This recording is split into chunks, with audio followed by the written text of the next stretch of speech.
ఒకసారి లోపలికి వెళ్దాం. వీళ్ళ డ్రమ్ములు, ఇక్కడ వాటర్, సిచ్యువేషన్ చూడండి ఎంత భయంకరంగా ఉన్నదో. ఇక వీళ్ళ బ్యాగులు. జరగన్నా, ఇవే నీళ్ళు తాగాలనా? తాగే నీళ్ళ ఇవి? ఫిల్టర్ వాటరేనా ఇవి?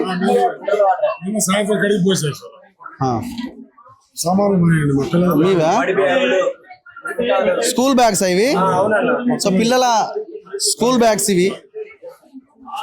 ఎంత ఘోరం చూడండి. ఎగ్జామ్స్ దగ్గరికి వస్తున్నాయి, మార్చ్ దగ్గరకు వస్తున్నది. మార్చ్ ఏప్రిల్లో ఎగ్జామ్స్, ఇంటర్మీడియట్ ఎగ్జామ్స్ ఆల్రెడీ నడుస్తున్నాయి.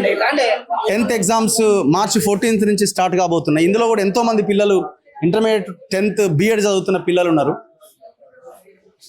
భారత రాజ్యాంగ నిర్మాత డాక్టర్ బాబాసాహెబ్ అంబేద్కర్ రాజ్యాంగాన్ని జాతికి అంకితం చేస్తున్న చిత్రం.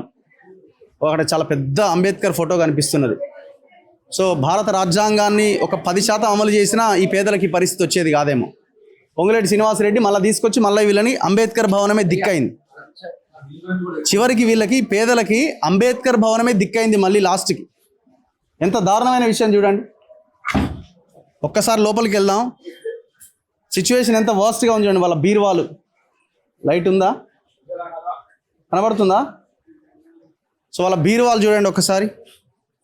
వాళ్ళ బీరువాలు, వాళ్ళ బట్టలు, వాళ్ళ ఫ్రిడ్జ్లు, వాళ్ళ గిన్నెలు అన్నీ ఇందులోనే తెచ్చిరి, ఇందులో పడేసినారు అంతే సింపుల్గా.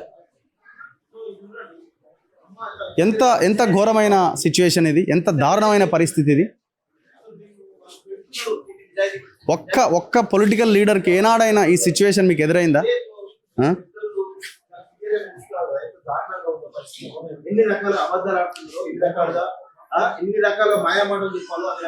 ఎంత దారుణం.